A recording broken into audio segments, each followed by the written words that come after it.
Hi everyone, this is Jim. Welcome to this postmortem of my Blitz game number 520. I had the white pieces and decided to play c4, the English opening. My opponent plays g6, g3, and after bishop g7, I go bishop g2. I thought we were going to get a, a symmetrical English with c5. That's the most common response here if we back up a little bit. I mean, look up in the table. So the top choice here is c5 going in for a symmetrical English.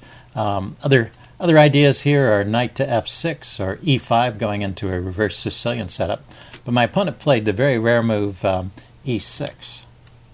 And, this move just looks funny. It could be that he intended to play e5 and had a mouse slip, or maybe he likes this setup with the pawns on the light squares. But it looks strange because it creates all these dark squared weaknesses.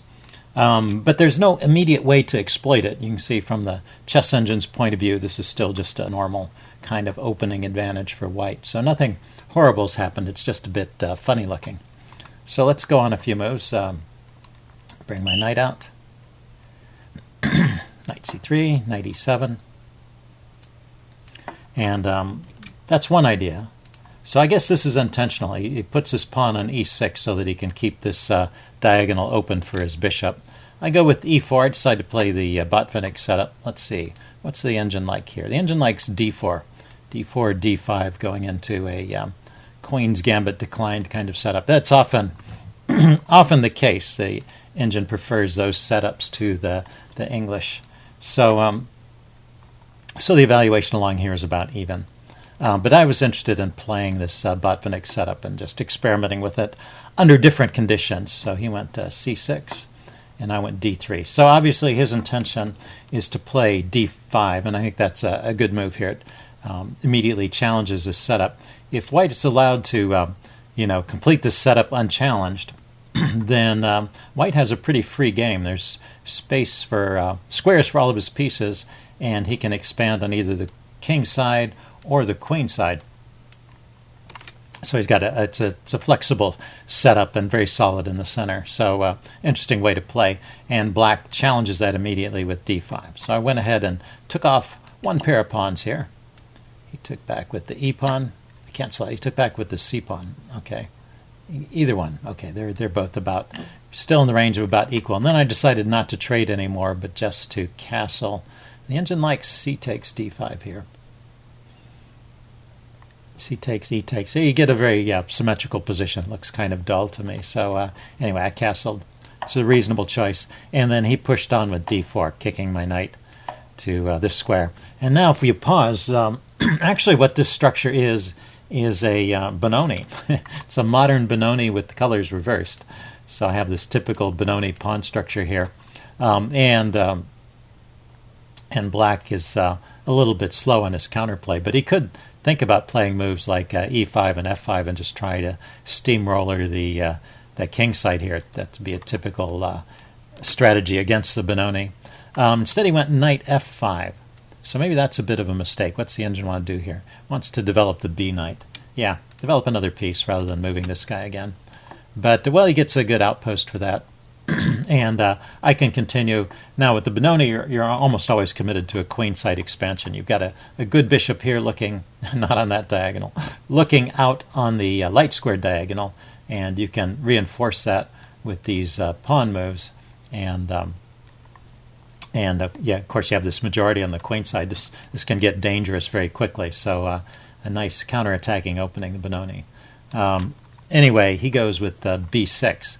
To kind of slow down the pawn roller, but that has a flaw in that it opens up the long diagonal. If you saw the game, or you can look at the score sheet here, after b6, I play knight f6 check to clear the diagonal with tempo, and then I grab the rook in the corner. So I win the exchange.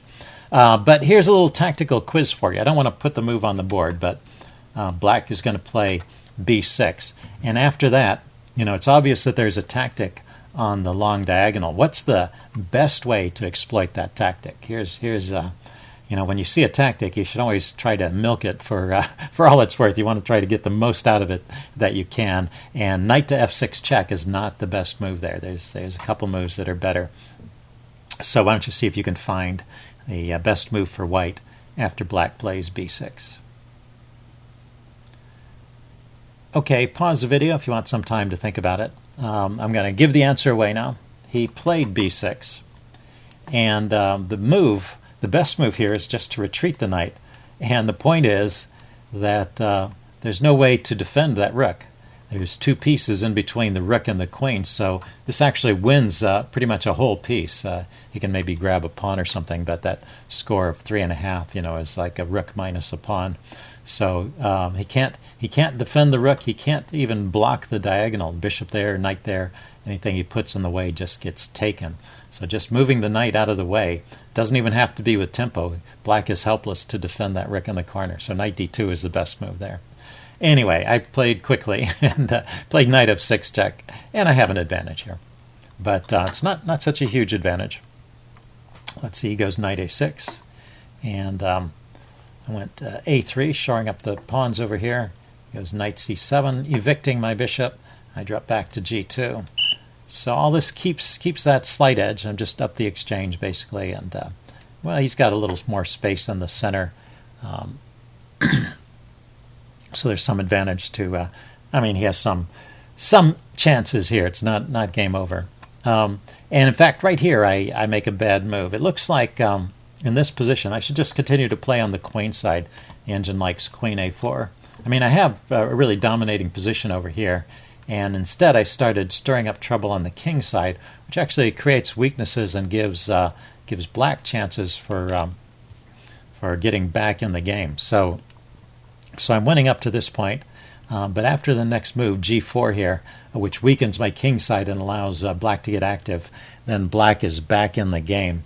So other moves besides queen a4, just normal developing moves like bishop to d2, pushing the pawn forward with a4, also more queenside play, or developing a rook with rook to e1. All of those would be better than what I did, okay? But anyway, I was seeing some kind of glimmers of an idea of a kingside attack, and I kind of went for it.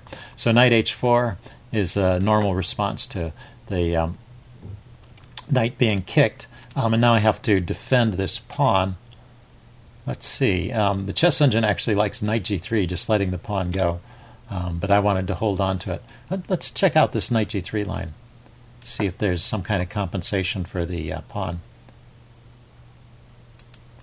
He takes, I take, and then why doesn't he just grab? Oh, it's defended by the queen. Okay, it did not need to be defended immediately. So that's why I didn't have to rush this h3 move. And now if he just takes my bishop, which I was sort of expecting him to do, it looks like he's got a decent game here. He's still down the exchange, but well, he's got the bishop pair, and he's got more space over here in the middle and the king side. So my king side attack idea was just flawed. He didn't play the best way here, though. He tried to undermine my advanced pawn with the move h5. I go knight g3, holding on to things, hg, hg. So now the fact that I'm defending that with the queen is important. And then he went king g7 here, I think wanting to get a rook onto the h-file. But still, he should just take my bishop, and I'm not sure why he doesn't want to do that. This is eventually, this is a pretty good piece here, and this knight on the rim. I guess he wants to keep the knight here and try and get some attacking chances going. But this eventually backfires on black. So anyway, he goes king g7, so he can bring a rook over to the h-file. I go knight to e4, getting my knight to an active post. And now he wants to keep the material on, keep his attacking chances. He drops his bishop back, and I pushed on with f4. And now he goes f5, a counter punch in the center.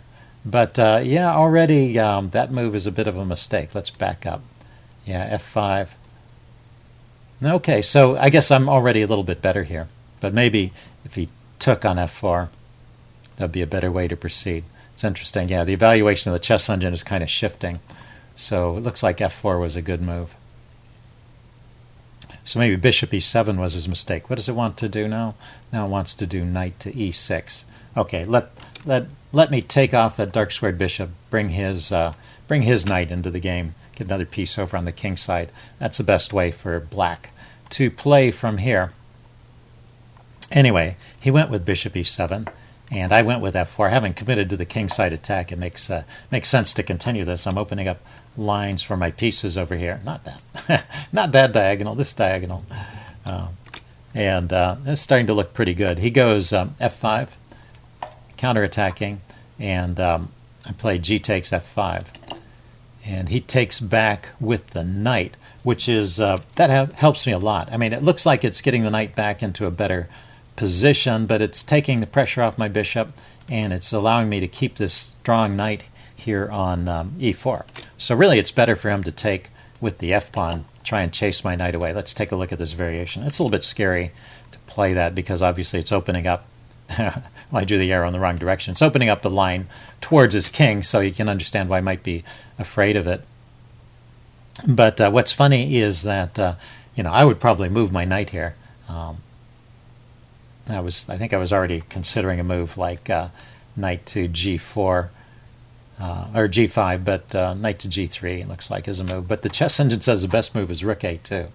Kind of funny. But this shows the danger of opening up the king. So if he goes and grabs the knight here, bishop takes e4, I've got a rook ready to swing in, and both my bishops are pointing on the king side, and his king is exposed. And it looks like that's enough compensation for a whole piece. Kind of amazing. Okay, so he took with the knight.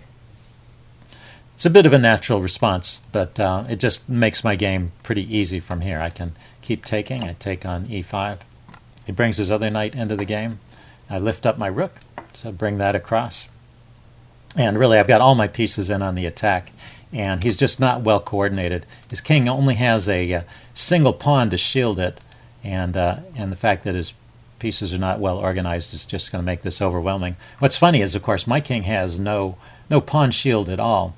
But, I have enough of an initiative and an attack that he can never really exploit my king position. Also, the diagonal to my king here, which might be a problem if not for this pawn, it's his advanced d-pawn there,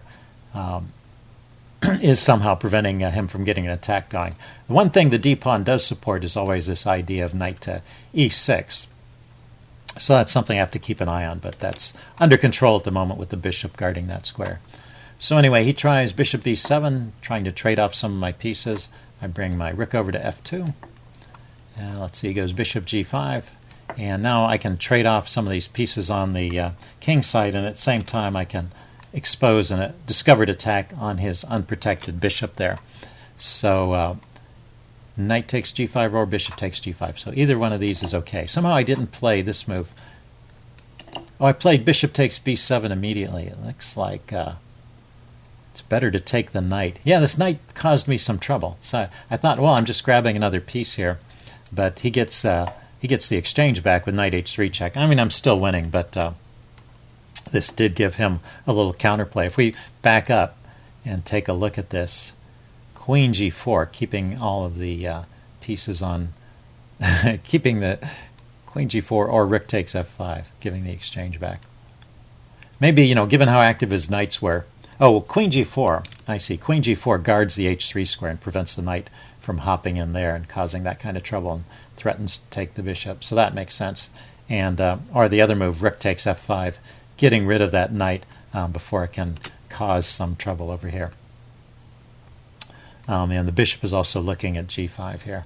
Okay, so bishop takes b7 wasn't the most precise way, but it's still winning. Knight h3 check. Just have to be careful. I am in a situation where there's only one move here. King g2 is the only move that keeps the edge. Of course, that's kind of a natural move. I don't want to go to the h-file and be in the glare of his rook there. So king g2, he takes on f2. I took back.